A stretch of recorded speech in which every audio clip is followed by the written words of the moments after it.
palavra criptografia, então, que vem do grego e significa escrita escondida, é a arte de escrever em códigos a informação, a mensagem que a gente de fato quer passar. Esses códigos normalmente estão em forma de um texto incompreensível e ainda por cima, muitas vezes, ilegível. Tá ok? A criptografia faz parte da criptologia, que é um ramo da matemática, e a informação que é codificada, essa informação que é escondida, ela é feita por meio de um texto cifrado ou criptografado. Esse processo de codificação ou ocultação da informação é chamado de cifragem, ou também de criptografia. E o processo inverso, né?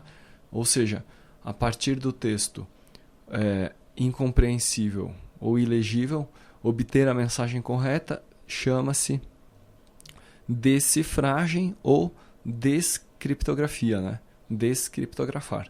Tá ok? Muito bem, a criptografia não é nova, né? Ou seja, a ocultação de mensagens não é nova, ela somente é nova pelos meios computacionais, né? Mas, na verdade, a criptografia já vem de muito tempo atrás, e na sequência a gente vai ver alguns exemplos, então, exemplos rudimentares de ocultação da informação. Primeiro que a gente vai ver são as cifras hebraicas. Então, os hebreus tinham alguns sistemas manuais de cifragem, tá ok? Atebash, Alban, Atebá, sendo que o Atebash funcionava da seguinte maneira: a primeira letra do alfabeto era substituída pela última, a segunda letra era substituída pela penúltima, e assim por diante, a terceira pela antepenúltima, e por aí vai. Então, uma palavra, ela na verdade, cada letra dessa palavra era substituída pela sua correspondente na ordem inversa do alfabeto, né? Então, se a letra era a primeira letra, ela era substituída pela última, a segunda pela penúltima, e assim por diante dentro de cada palavra. Tá ok? O nome Atebash surge, então, das quatro letras, né? Aleph, Tal, Bet e Shin. Tá ok? Essas são as cifras hebraicas, uma das formas iniciais de cifragem, né? Além disso, a gente tinha também outro exemplo, bastão de Licurgo, que foi usado pelos gregos de Esparta, e foi o primeiro algoritmo mecânico de criptografia por transposição. Tá ok? Então, a mensagem, se você observar na figura aqui, né? Observe nessa figura. A mensagem ela era escrita em um bastão, tá ok? No qual era enrolada uma fita, tá certo? E a mensagem, então, era escrita nesta fita. Ao desenrolar a fita, o texto ficava incompreensível, tá ok? No entanto, o destinatário da mensagem que possuísse um bastão, ou melhor, receptor da mensagem que possuísse um bastão com o mesmo diâmetro daquele para o qual a mensagem foi gerada, ele conseguiria então ler a mensagem original, né? Ou decifrar a mensagem, tá ok? Nessa época aqui, do bastão de Licurgo, então o mensageiro usava essa tira, né, como um cinto. E esse cinto, então, as letras, naturalmente, elas eram voltadas para dentro, né? E o destinatário, ao receber o cinto, então enrolava no seu bastão e assim podia ler a mensagem.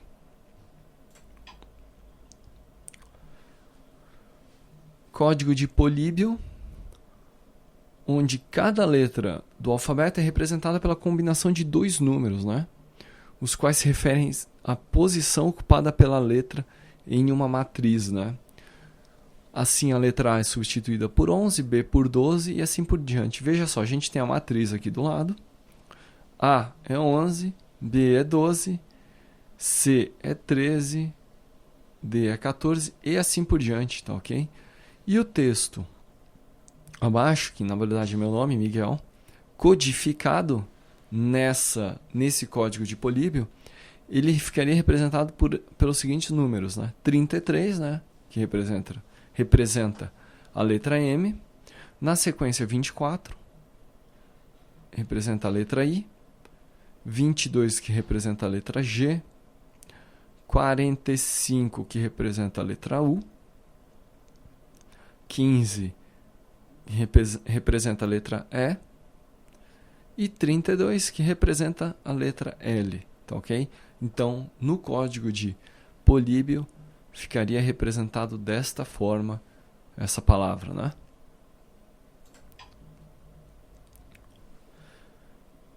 Nós temos ainda o código de César, né? Onde, similarmente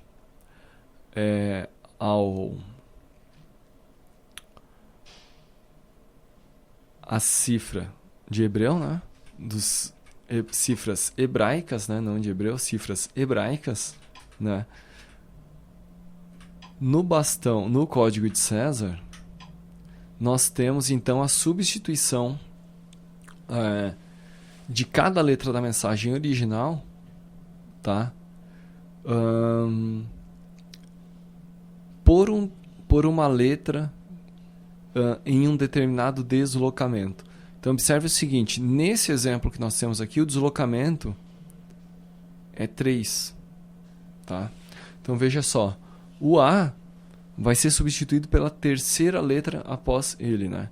Ou seja, o D, tá ok? Deslocamento é 3, 1, 2, terceira letra. O B substituído pelo E, o C pelo F e assim por diante. Quando chegar nas últimas letras do alfabeto, é retomado, né? O X substituído pelo A, o Y pelo B, o Z pelo C, tá ok? Evidentemente que é o código de César, ele é um mecanismo de cifragem bastante flexível, né? Porque ele permite que a gente adote várias formas de vários valores para o deslocamento do texto. Vamos iniciar então um pouquinho do histórico da criptografia por máquinas, né? Então, com o tempo, a criptografia evoluiu, né? E máquinas passaram a ser utilizadas para aprimorar esse processo, tá ok? A gente vai ver ainda que tratam-se de máquinas bastante rudimentares, né? E a gente vai iniciar então pelo cilindro de Jefferson, tá ok? Na época então que Thomas Jefferson era secretário de Estado do George Washington, que era o futuro presidente dos Estados Unidos, criou um método simples e engenhoso para cifrar e decifrar mensagens. O método que ele criou foi o cilindro de Jefferson, cilindro cifrante. Esse cilindro é composto por 26 discos de madeira que giram ao redor desse eixo principal aqui. Tá ok? Cada disco desse contém todas as letras do alfabeto. E girando os discos, nós vamos então encontrar a mensagem. Tá ok? Então, na verdade, a pessoa que recebia esse cilindro, ele tinha que ordenar uma determinada posição de palavras aqui, de letras, aliás, que em determinada posição do cilindro, de acordo com a ordenação de um determinado conjunto de letras, ele iria ter que procurar nesse cilindro de Jefferson, a mensagem então decifrada, tá ok? Então o cilindro vinha misturado, né? As palavras vinham misturadas, mas quando o receptor alinhasse de acordo com um determinado código cada uma dessas palavras, a mensagem era decifrada, né? E nesse caso aqui a gente tem Cool, Jefferson, Will Cipher, tá ok? Então era isso, tinha que alinhar essas palavras para encontrar a mensagem que faz algum sentido, aquela que era realmente a mensagem que estava ocultada no cilindro. A gente tem o código ASCII. O código ASCII então representa texto em computador e equipamentos de comunicação, entre outros dispositivos que também podem trabalhar com texto, e foi desenvolvido a partir de 1960, ou seja, é bastante recente, né? Grande parte das codificações de caracteres modernas herdaram o ASCII como base, o ASCII. A tabela foi desenhada então para ter 2 colunas com caracteres de controle e uma com caracteres especiais. Uma coluna com número e 4 colunas com letras, tá ok? Devemos então contar os bits da direita para a esquerda, né? Sendo que o código ASCII da letra E é 10000101, tá ok? O código ASCII da letra E então vai ser 10. Observe. 1000101, né? Tá ok? Então esse aqui é o código ASCII da letra E. Esse código ainda é utilizado em muitos lugares na atualidade. É um código recente, né?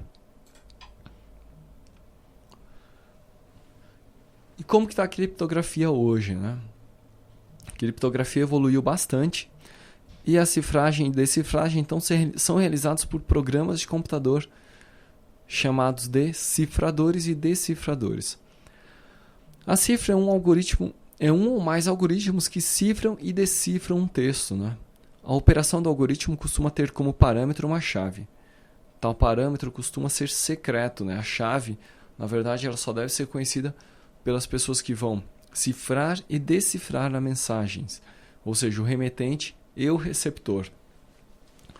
Os cifradores e decifradores se comportam de maneira diferente para cada valor da chave. E sem o conhecimento da chave correta, não é possível decifrar um texto cifrado, né? Sem a chave, então, se a pessoa não tiver a chave, ela não pode conseguir ler ou ter acesso à informação. Assim, para manter uma mensagem secreta, a gente tem que codificar, cifrar, criptografar essa mensagem e manter criptografar a mensagem e manter a chave em sigilo, tá ok? Muito bem, então na sequência a gente vai continuar a parte de criptografia ainda, e aí a gente vai ser um pouquinho mais específico em relação aos métodos de criptografia.